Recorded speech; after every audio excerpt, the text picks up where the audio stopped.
Gente, seguindo aqui no programa da nossa manhã, nós temos aqui os nossos minutos devocionais. E hoje a gente vai observar um versículo aí que você pode ler aí no Evangelho de Mateus, na sua Bíblia ou celular, capítulo 21. Nós vamos ler o versículo 43, tá? Reforçando aí para você, Mateus 21, versículo 43. Eu vou ler aqui na NVI, mas as versões aí elas se acompanham aí na mensagem aí, cada qual com as palavras específicas, mas o texto muito paralelo. Vai dizer assim, Jesus dizendo, tá?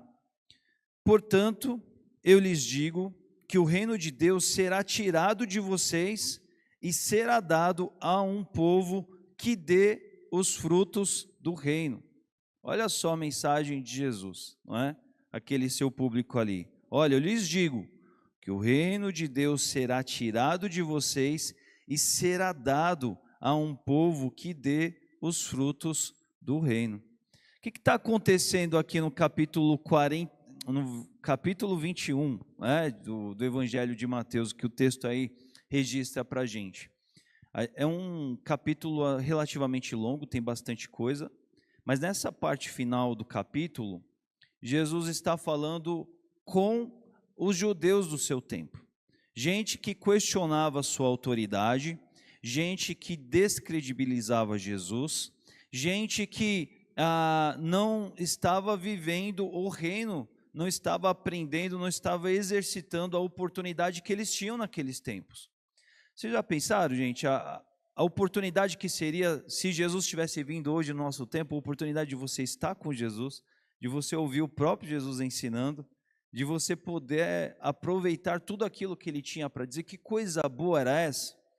Mas aqueles homens, eles estavam tão cheios da sua religião, da sua tradição, da sua religiosidade, vamos dizer assim, que eles se fechavam a um ponto de estarem cegos para os maiores tesouros do que Jesus tinha para dizer para eles. E eles não conseguiam receber o reino. Esse mês a gente tem falado aqui pela manhã muito sobre essa ideia, esse conceito do reino de Deus. E eles se fechavam, e eles arguiam Jesus, eles vinham na direção de contrapor Jesus, de confrontar Jesus. Eles não estavam com o coração aberto para receber ao Senhor Jesus e tudo aquilo que ele tinha a dizer. E é por isso que Jesus, por exemplo, vai trazer a parábola dos trabalhadores maus, que está aí nesse capítulo, um pouco antes dessa parte aí. É por isso que Jesus vai falar sobre a parábola dos filhos também, porque Jesus está exatamente contextualizando nesses relatos, que tinham, obviamente, um propósito ali de ensino àquele povo. Jesus estava ali sinalizando para eles aquilo que representava a atitude deles, de dizer assim, olha, tal qual servos maus não corresponderam ao governo do seu Senhor, assim são vocês, que são o dito povo escolhido, a nação escolhida, mas aqui chegou o Messias, aqui chegou um novo momento, aqui chegou o momento da gente continuar toda essa história, e vocês se fecham para isso.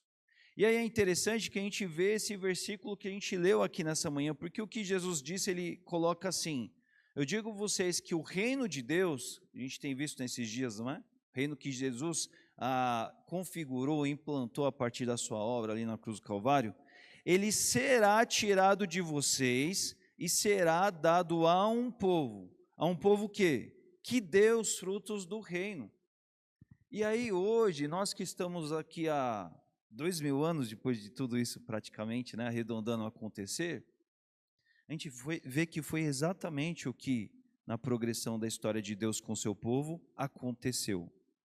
A nação de Israel, por mais que fosse o povo escolhido que tinha a primazia de viver tudo isso numa escala tão profunda, eles são aqueles que resistem a isso e não vivem a primazia disso. Mas na contrapartida, a vinda do reino de Deus agora se achegando e possibilitando aos gentios, representa sim o ato de Deus em amor, em buscar outros para além da nação de Israel. Sim, óbvio. Mas olha só o que Jesus está dizendo aqui, o que essas palavras representam. Olha, quem não frutifica do reino, na verdade perde oportunidades, porque o reino pode até então deixar de ser algo a ser experimentado, algo que está nas mãos deles, eles perdem com relação àqueles outros que não estavam contemplados no rol, mas que de fato vieram para viver tudo isso, não é? A gente vai ver que depois nós temos sim a realidade do povo judeu, dentro do povo judeu, gente que se converte, gente que vive a primazia em Jesus, quando reconhece Jesus como o Messias, como o Salvador. Mas grande parte da nação de Israel, por exemplo, não vive essa história, essa realidade. Mas na contrapartida, o povo que não é escolhido, Romanos vai falar muito disso, né? O povo que não estava a princípio determinado para viver tudo isso, vai viver em larga escala. Por quê? Porque se abriu a mensagem poderosa do Evangelho, viveu ela de uma forma tão maravilhosa e profunda, não é? E aí a gente vê isso, né? Que é tão profundo para nós aqui hoje, nos nossos tempos também, de refletir sobre isso. Porque, olha, o reino de Deus, ele é próprio daqueles que dê frutos desse reino. Isso tem muito a ser aplicado para nós também. Porque, mais uma vez, a gente relê essa realidade de que o que nos contextualiza de fatos do reino é a questão de nós produzirmos os frutos do reino. Para isso nós precisamos conhecer o reino. Para isso nós precisamos conhecer o rei. Para isso nós precisamos viver em completa rendição e submissão a esse rei, para imitá-lo na sua atitude. Nós temos visto nesse domingo. Nós precisamos de fato pertencer a esse reino, um reino que é espiritual, um reino que se demonstra na presença e na atividade da igreja na terra, mas um reino que é marcado na pessoa dos seus súditos, que são exatamente aqueles que obedecem, aqueles que frutificam do reino, aqueles que nas suas ações, nas suas atitudes, na sua conduta, expressam o que o rei ensinou, o que o rei tem como mentalidade, o que o rei pretende para esse rei, para esse reino, não é? Essa é a realidade do reino. Quem de fato faz parte desse reino é quem de fato frutifica desse reino.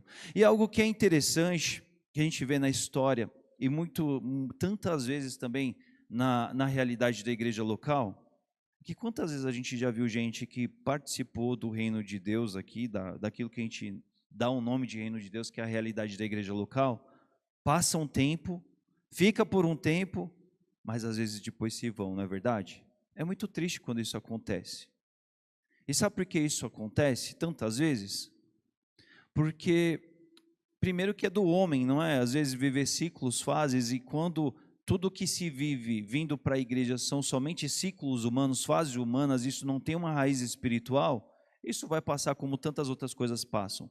Assim como a gente mora uma temporada numa casa, assim como a gente trabalha durante um certo período numa empresa, assim como dado momento da vida a gente participa e tem uma experiência e depois aquilo se encerra, muitos vivem isso com relação à igreja porque aquilo foi simplesmente um ciclo humano para ela, não é?